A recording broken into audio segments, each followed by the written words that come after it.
Ladies and gentlemen, this is Simerjeet Singh with another episode of the Beginner's Mind Show. And our guest today, our special guest today, is a leading global authority on the subject of happiness and inner fulfillment. You see, I had a couple of things going on in the office today. It was a crazy busy today. I found myself in a state of mind which would not possibly be best described as happy. So before I went for this interview, I said, okay, let's pause right here. It would not be fair to go into an interview, into a discussion which is focused on happiness while I'm not living up the message myself. So this is what I did. I took a step back from my desk. I took a deep breath in, and I invite all of you to do the same as well. Take a deep breath in, inhale. Hold your breath for a couple of seconds and exhale. And if this doesn't work for you, just imagine a little mind hack there that you've won half $1 billion in the lottery and see how your state of mind changes. All right. And with that, let me introduce our special guest today, Dr. Tal Ben Shahar, an internationally renowned thought leader, lecturer, and author in the field of happiness and leadership. Ladies and gentlemen, he taught two of the largest classes in Harvard University's history, positive psychology and the psychology of leadership. His books have been translated into more than 30 languages. I personally look up to his work, have quoted his work in the past, and I'm so excited to have him here today. His books have been on bestsellers across the world, and his latest ones are Happiness Studies and Happier No Matter What. Dr. Tal consults and lectures to executives in MNCs across the world and general public and at-risk populations. The topics he focuses on include leadership, education, ethics, politics, happiness, self-esteem, resilience, goal setting, and mindfulness. Exactly all the topics that you all are hungry for. He's the co-founder and chief learning officer of the Happiness Studies Academy and Potential Life. In 2022, Dr. Tal designed and launched the world's first master's degree in happiness studies in collaboration with Centenary University. He's an avid sportsman. Dr. Tal won the U.S. Intercollegiate and Israeli National Squash Championships. He has obtained a PhD in organizational behavior and a BA in philosophy and psychology from Harvard. Please join me in welcoming Dr. Tal Ben Shahar. Great to be here. How are you, Simerjeet? I am pretty good, sir. I hope you're well too. And you know what? Just before we started with our conversation today, I tuned into one of your previous conversations with Vishen from Mind Valley. I encourage all of our viewers as well to just go listen to that. It was a great interview, great conversation there. And you mentioned that you switched at Harvard University from computer science to psychology and philosophy because you wanted the answers yourself. So I'm so happy to know that we have somebody with us who's not just studied this theoretically, but who's been on a personal quest as well to find meaning and happiness. So I'd like to begin first by thanking you for your time, because you're one of those icons I've looked up to when I started my journey of teaching self-dependent, self-reliance, and the growth mindset and other things. And I've read your articles in Harvard Business Review and other places. So first of all, thank you so much. And we are all very interested in knowing the backstory of how have you devoted such a huge chunk of your professional life to studying what most of us find very, very elusive, happiness? Yes, so it all started for personal reasons, for selfish reasons. I was doing well academically at Harvard. I was an athlete, played squash, did well there. And socially, things were okay. And yet I was very unhappy. And, it didn't make sense to me because what we mostly hear from, whether it's parents, whether it's adults, schools, it's sort of in the ether. We're told that if you do well, if you succeed, if you check the boxes, then you'll be happy. Right. And I checked the boxes and I wasn't happy. And I figured, I realized, well, I need to figure this out because something's not adding up here. Yep. And I was a computer science major. I switched in a heartbeat to philosophy and psychology because of my own unhappiness. And that's when my happiness journey began. Wow. Bold decision there. I mean, because it would be a dream come true for many to be in computer science at Harvard, right? And then you make like a major change while you're a student, and the uncertainty of it, was it not unnerving at some point of time? Were there some triggers that prompted this? Were there some personal incidents? Yeah, it was unnerving. And also there were many voices around me reminding me that I'm making a mistake. Because, remember, this was, in the 90s, computers were the thing. I'd already, done some things that put me on a certain trajectory towards certainly financial success in the realm. And but I must say, so it was difficult in that respect. But I just couldn't see myself waking up every morning, miserable. Wow. And looking back, today I have the language for it. I wasn't clinically depressed. But I felt, a sense of emptiness, what Viktor Frankl many years earlier called an existential vacuum. Why am I doing what I'm doing? Right. And I needed to fill that vacuum, that emptiness. And I'm glad you did. And many of my listeners and viewers would be bored with me quoting the top 5 regrets of the dying people time and again in almost every podcast. But I think here it is again, because it's so very relevant. Regret number 1 of people on their deathbed: I wish I had the courage to lead a life true to myself. And guess what? We don't have to go all the way to our deathbeds, when we are 90 or 100 in order to have that realization. You could do it. Emptiness is a sign, it's a signal that something is off. I can so relate with what you said, Dr. Tal, because I went through something like that myself in 2007. Checked all the boxes, having a great career, hospitality industry, studied from the best hotel school in the Southern Hemisphere, and then doing well until one day I realized I look for the next 3 steps ahead in my job. I say, is that what I really want to be? And that's not what I started this for. It's time for a major change. And I can so relate with that. So thank you for sharing that story with us. I'd like to dive straight into our subject matter today, about happiness and positive psychology.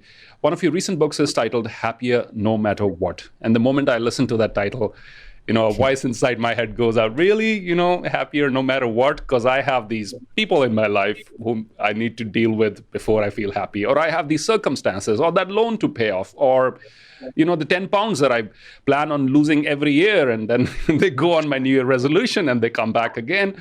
But I must tick the boxes, as you said, before I feel happy. And you have a book title which says Happier No Matter What.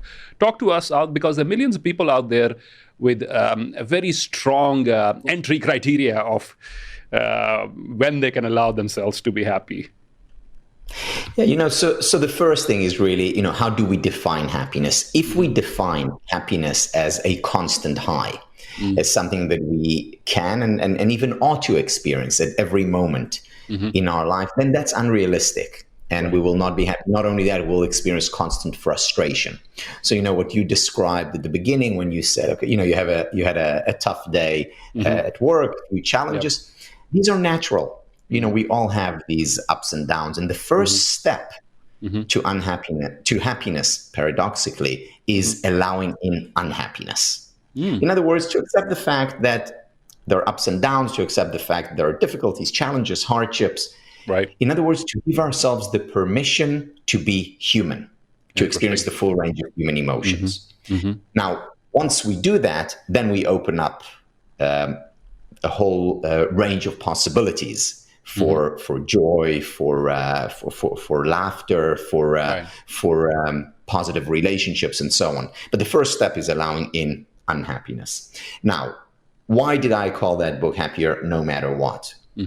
Because our well-being is mostly, not only, I'm not talking about extreme circumstances, we're in the midst of a war or some health issue or after a loss of a loved one. But generally, we are in control of how happy or unhappy we are. First step, accept the full range of human emotions. Second step can include taking deep breaths. It can include exercising. It can include being focusing on our relationships, doing things that are meaningful to us. There are so many things that we can do at just about every given moment to increase our levels of happiness.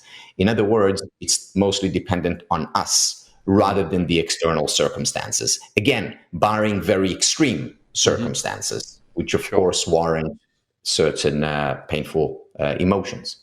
Yep, indeed. And I like the idea of embracing what's going on around you. I like the idea of embracing and understanding that there are going to be tough days, and to embrace the full range of human emotions, because what social media has done and a range of inspirational speakers have sort of promoted this idea that um, happiness is that state of mind where 24 by 7 you're optimistic. And people ask me this question: oh, you're an inspirational speaker, so does that mean, yeah? And I tell them, no, no, no, that's not how I wake up. I don't probably post pictures of that, of when I'm really tired, or had a long flight, or I'm not feeling good. I do, however, post pictures of immediately after a keynote, and I've got a big crowd in front of me and having that. But that's the sort of the image social media largely has promoted, that is all happy means having a good time all the time, and that's set the bar unreasonably high for many people. In fact, perhaps I think you would agree with one of these thoughts by Carl Jung, who said even a happy life cannot be without a measure of darkness, and the word happy would lose its meaning if it were not balanced by sadness. I think that's a profound thought. Your thoughts on that? Yeah, absolutely right. There is no, if the whole world was blue, we would not know what blue is. In other words, we need something to contrast a concept with, right? Whether it's the color blue or whether it's the feeling of joy. So Carl Jung is spot on. Not only that, it's when we fully embrace those painful emotions that paradoxically, that's when we can experience the most happiness. And why is that? You see, all of our emotions, painful and pleasurable, flow through one emotional pipeline. Now, if we only decide to embrace the pleasurable ones, we don't give place for the painful emotions, what we're doing is we're blocking that pipeline. And blocking that pipeline for one set of emotions, because it's one pipeline, automatically blocks it for the other set. Golda Meir, who was Israeli prime minister back in the 1970s, said, those who don't know how to weep with their full heart don't know how to laugh either. Wow. Two sides of the same coin. That's very profound. That means they are now become used to suppressing their emotions. And if they're suppressing all those emotions, they're probably not experiencing joy as well with the intensity they should be, right? And we look down upon it. Perhaps we live in a culture where, a guy weeping in a cinema watching a movie while it's a touching scene is probably, that's not a manly thing to do. But I feel it's being in touch with your emotions, the whole range, as you rightly said. And I love what you said about contrast, because my camera guy would tell me every now and then, you should stop wearing a blue jacket with a blue background behind you, because then you sort of blend in with it. We don't know where you are except when we see the shirt. So that absolutely makes sense. The challenging moments in our life, as Dr. Tal just said, are here to help brighten up the good moments, right? It's when you hold up these two things together, say, aha, even the average moments seem like way more brighter than they otherwise would be. There are two beautiful poems that I often read. One is by Rumi, written 800 years ago or so, called The Guest House. And in The Guest House, Rumi talks about how we need to invite every emotion, every experience, as if there were guests from the beyond. Now, I don't know if there are guests from the beyond, but there are important guests that we need to welcome. The second poem is taken from another Muslim poet, Khalil Gibran, who wrote in The Prophet about how each time we experience painful emotions, it's as if we're deepening our capacity for experiencing emotions in general. Wow. In other words, also our capacity for joy. Yeah, I mean, it's all the divine plan there, isn't it? We love poetry on this channel, and I'm a huge fan of Sufi poetry myself. Rumi, as the guest, welcome them as guests from beyond. I have something from Hafiz, if I may share a couple of lines with you. He said, and I read this often because I think I need to remind this to myself at least very frequently. I sometimes forget that I was created for joy. My mind is too busy. My heart is too heavy for me to remember that I have been called to dance the sacred dance of life. I was created to smile, to love, to be lifted up, and to lift others up. O Sacred One, untangle my feet from all that ensnares, free my soul, that we might dance and that our dancing might be contagious. Hafiz. Beautiful, isn't it? Wow, I love it. There are so many, you can really break this down to so many important ideas that we've been looking at through modern research. Yep. So, for example, one of the pervasive attacks on the whole field of happiness studies revolves around the fact that it's a selfish pursuit, and you just need to look around you. There are health issues, there are economic issues, there are wars, and you're talking about happiness. Really? Now is this the time? And I think in this poem and also through research, what do we know? What we know is that if we actually focus on our happiness, we become better people. Yeah. We're actually more likely to spread well-being. Moreover, it's important to realize that happiness is not just about smiling.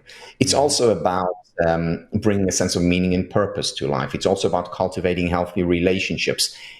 It's generally also about giving people the tools to overcome hardships and difficulties. In other words, to help them become more resilient. And as the poem points out, it's contagious. So when I increase my levels of well-being, what I'm doing is I'm spreading happiness. Right. And what I'm doing then is helping other people not just rejoice more, but also deal with hardships in a more effective, better way. So there is no upside to pursuing misery. There is a great deal of upside to pursuing happiness. I like that. There's no upside to pursuing misery, and yet it is sometimes presented to us in a way that there is sort of a noble idea of pursuing misery because, hey, there are other people miserable around you, so why don't you be miserable to blend in, to fit in as a token of respect, right? You don't want to be the odd one out. And I'm reminded, I had this conversation earlier, Dr. Tal, with one of the world's leading experts in leadership coaching, and she gave this beautiful example of how this one person falls into a ditch and is shouting for help, help, help, somebody come help me. And then there's somebody passing by who, out of deep regard and love for the situation, joins in. He didn't want to be the odd one out, jumps inside the ditch. And now there's two of them. He said, well, man, I just wanted you to help me out, extend a hand or something. I didn't ask you to jump in here in the ditch with me. So yeah, the message is loud and clear. Some of us might perceive it as a selfish pursuit, but it's worthwhile because now you can lift so many others up. You mentioned resilience a couple of times, bouncing back and acknowledging the rough times and the scars and so on and all those things. I listened to in one of your videos, you mentioned Resilience 2.0 and the concept of anti-fragility. Could you please tell us what those concepts are and how more of us can use them? Yeah, so this is a concept that I've been thinking about a lot, especially over the past 2 to 3 years. It's a concept that was introduced by Nassim Taleb, who comes from the same country as Khalil Gibran. Right. And Nassim Taleb introduced the concept of anti-fragility, basically taking the idea of resilience to the next level. Okay. So resilience is about the ability to bounce back from hardships, from difficulties. Anti-fragility is the ability to bounce back higher. Okay. In other words, to grow stronger from hardships and difficulties and challenges. And if you think about it, there are anti-fragile systems all around us and within us. So for example, our physical bodies, we go to the gym, right? We lift weights, we're stressing, putting pressure on the body. As a result of this pressure, as a result of this stress, our body actually grows stronger, bigger, healthier. This is an anti-fragile system. Psychologically as well, we have the capacity. It's not automatic, but we have the capacity that we can trigger that can help us grow from hardship, not just recover, not just go back to where we were before, but actually grow better, healthier, stronger. Now, the whole field of happiness studies is essentially about creating anti-fragile systems, helping us become anti-fragile, so that when we go through hardship, and the hardship could be in the form of a pandemic, or economic challenges, or relationship challenges, or loss, it can help us turn around this experience, and we can grow from it. Now, it doesn't happen always, and there is also sometimes, as a result of a trauma, there is a breakdown. We sometimes are fragile. Yeah. But what we can do is we can become stronger and significantly increase the likelihood that we will grow as a result of hardship. Okay, great. So in effect, are you suggesting that one should expose oneself once again to whatever the external stimulus might have been that caused the damage in the first place? Let's take heartbreak, for example. Assume somebody's in a relationship and they got cheated on, they were hurt, and they really, got so put off the idea of being in a relationship in the first place, and they don't want to go anywhere near to that thing again.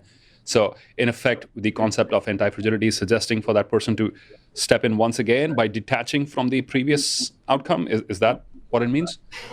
Well, sometimes that may be the appropriate action. What essentially we can do if we do go through a difficult experience, such as the one you described, is first of all, accept the pain.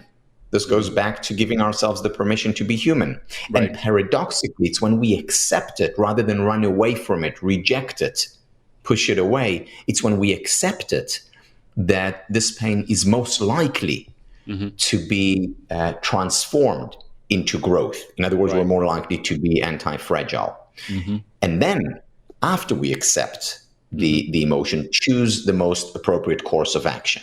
Right. And the most appropriate course of action could be, to explore the world of dating again. It could be to continue crying for another month.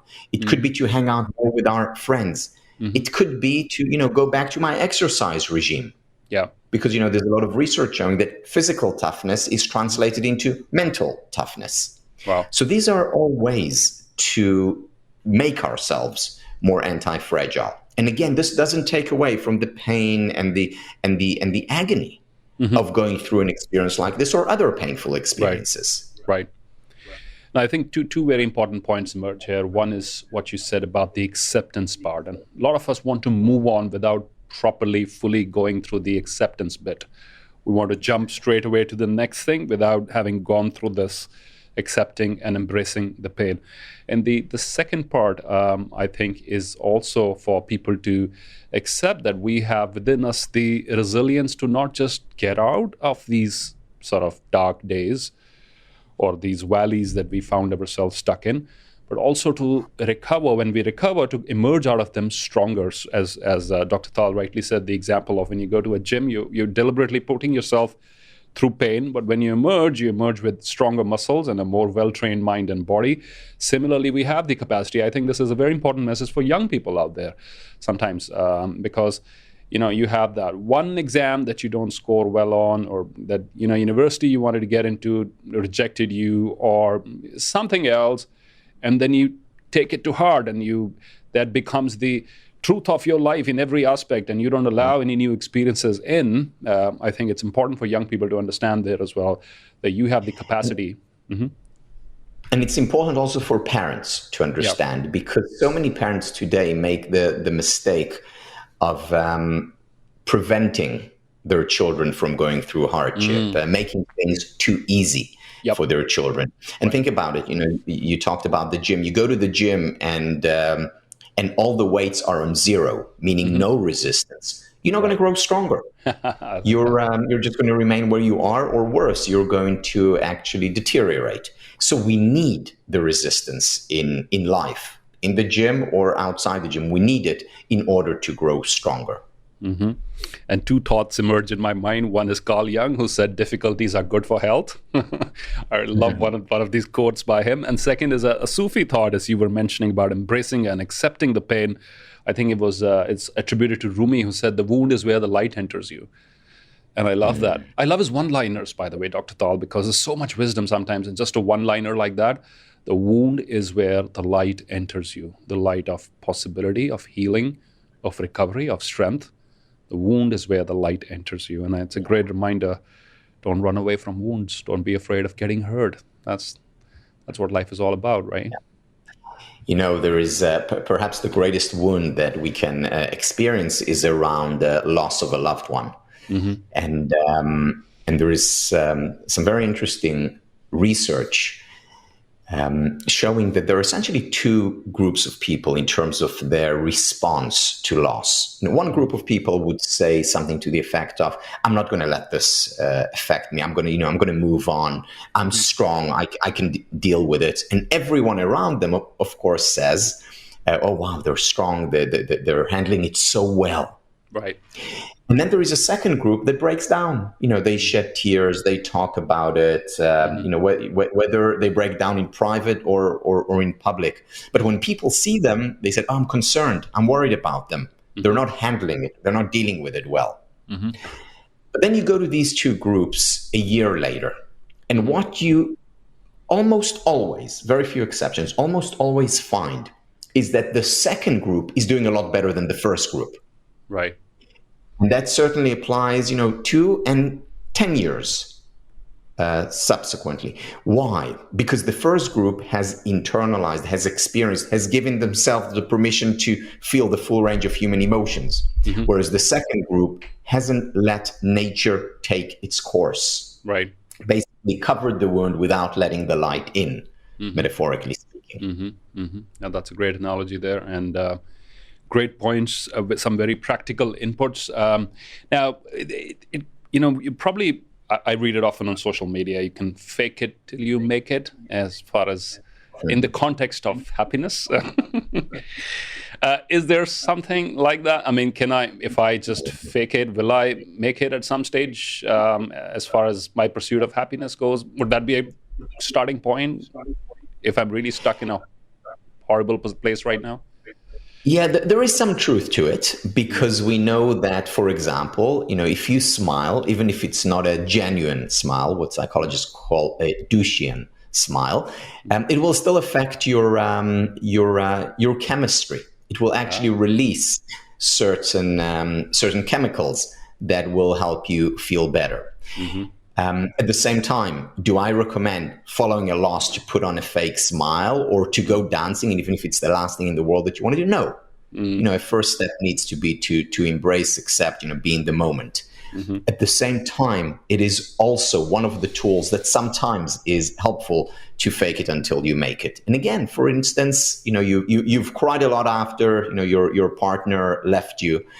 Maybe it is time to go dancing with your friends, even if you don't feel like it. Right. Mm-hmm. As long as you don't forgo the first step, which is embracing the emotion.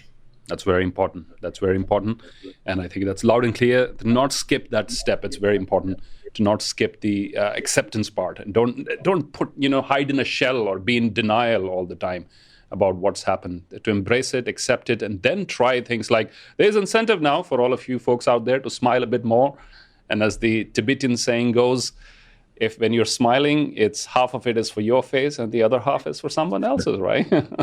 So that's right. As Hafni said, it's contagious. Yeah, mirror neurons. So I hope that with the two of us smiling at all of you right now, I hope it brings a smile to your face too, regardless of where you are across the world. And I'm so grateful for all this technology that allows this for me to connect with somebody whose name I just read on a Harvard PDF article.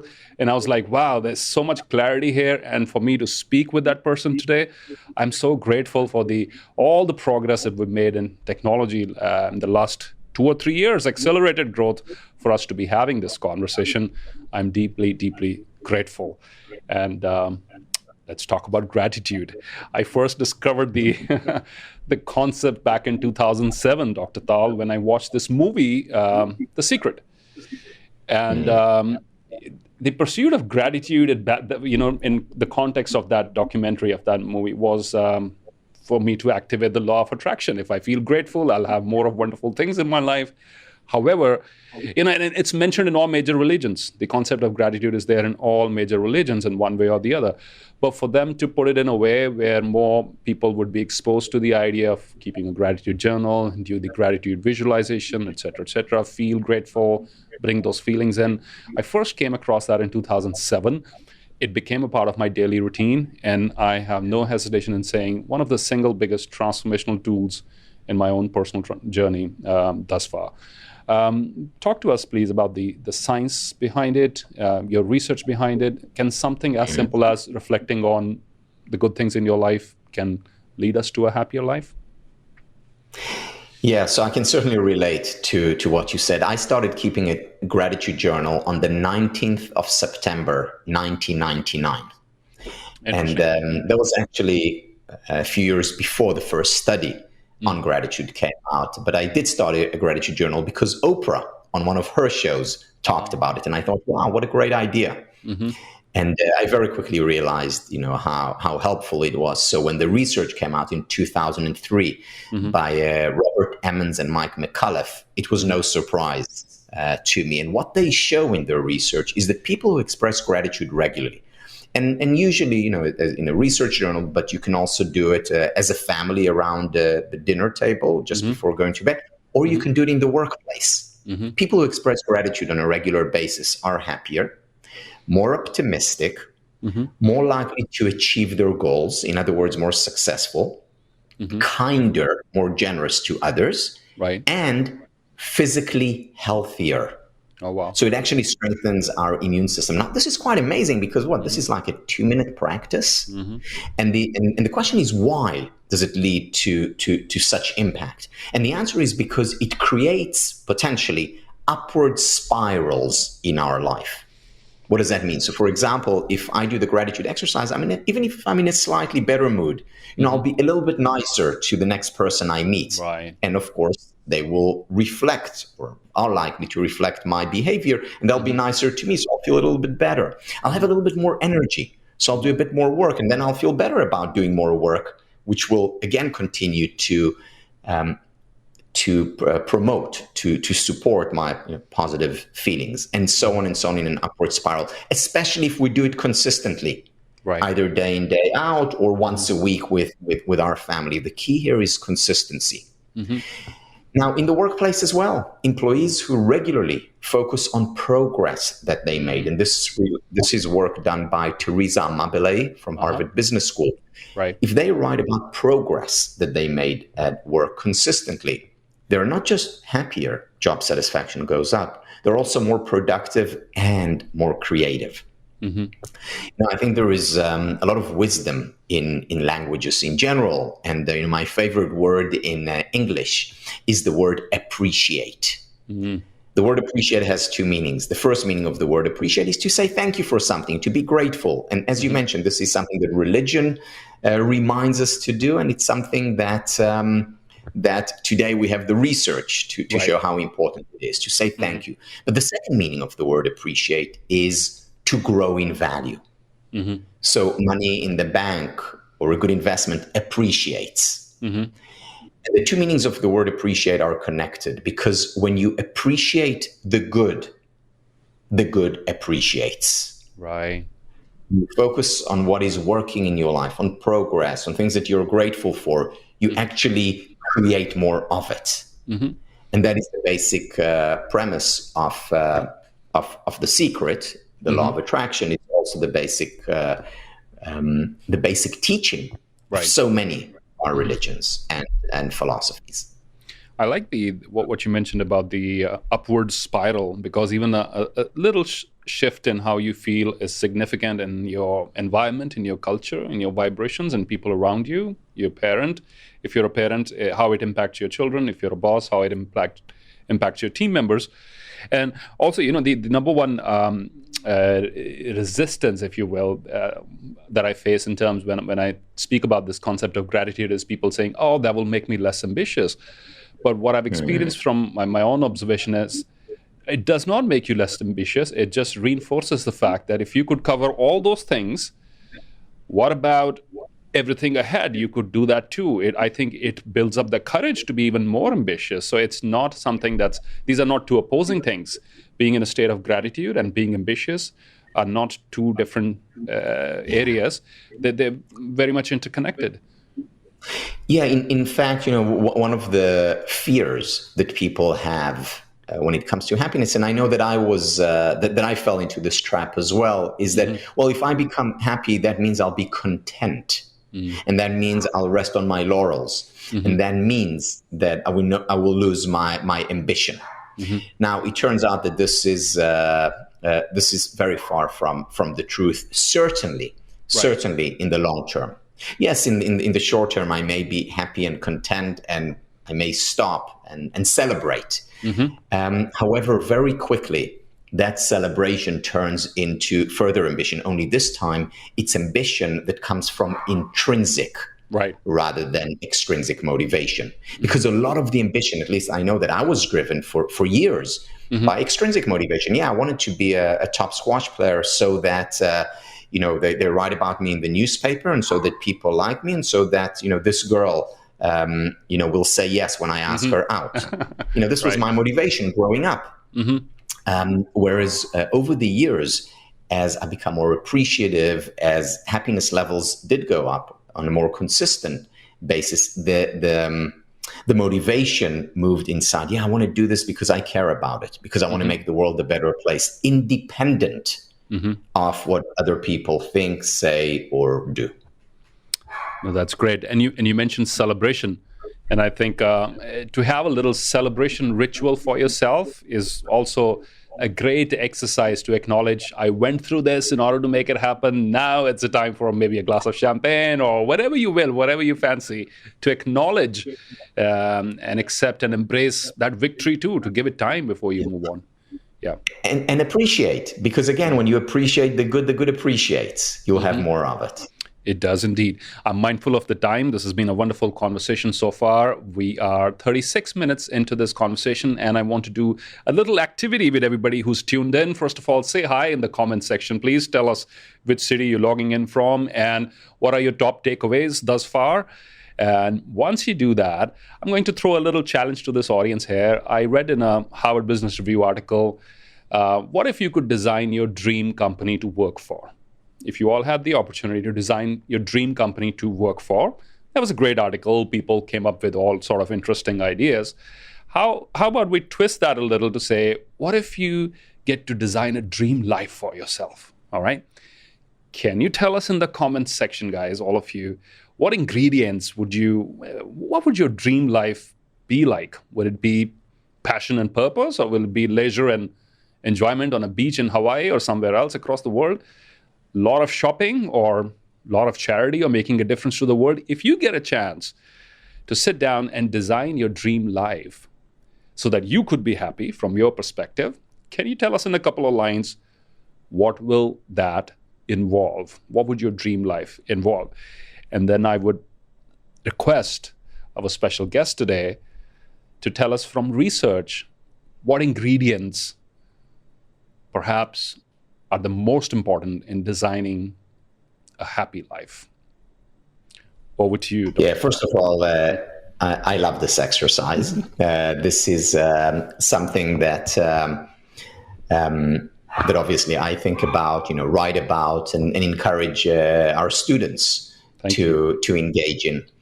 So, in our programs, and whether we're talking about, the one-year certificate program or in the master's program, we follow a certain model. And the model revolves around what we call the 5 elements of happiness, which are the SPIRE elements, SPIRE. The SPIRE elements are first spiritual well-being. Spiritual well-being, of course, can be found in religion. However, more generally, we find it in finding meaning and purpose in life, or in being present, in being mindful. Right. These are the moments when we experience the spiritual well-being. Okay. So either purpose or mindfulness. Then there is physical well-being, the P of SPIRE. That's about physical exercise. It's about nutrition. It's about rest and recovery. For example, regular physical exercise has the same effect on our psychological well-being as our most powerful psychiatric medication. Wow. So exercising regularly is critical for that dream life, for a happy life. Then we have the intellectual well-being.